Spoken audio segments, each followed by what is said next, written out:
Vashe vedu vagadzingo maryira pazhe vegona chitova vanovushe uri mumongo uri muropa rinoteuka uri muganda munopepereswa nemhepo uri mumongo munofanavo vana makoma anoera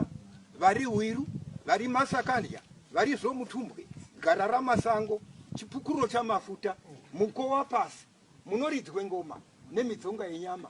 mavanorya sadza vakasunga nhunzi makumbo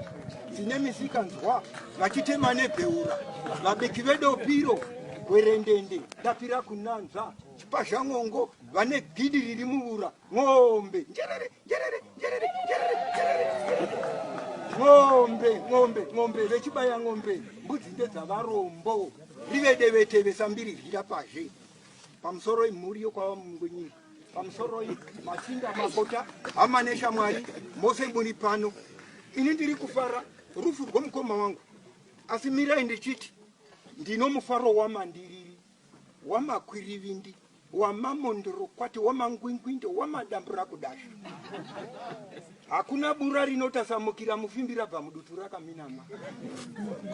hakuna munhu unozondotendevukira kudenga wabva pano panyika uri nharasasaramba kupetwa midzonga yengwindi unoenda kugena straight vamwe vanoti kuchikristu uriko kuchihedheni uriko mira ndikuudze kuti ndiro rinonzi zimunyengedza dama shavire forya kuzadza dama noutsibo usingasviki kuguru kusadhadhaira senga iri mubaravara kana wada kuva mukristu woita zvekristu vamungwiniri ndinomutenda mukoma wangu kava nenguva yose tichiswera tiri tose vachindidzidzisa kuti chikristu ndicho chinhu ndio chombo choga chomunhu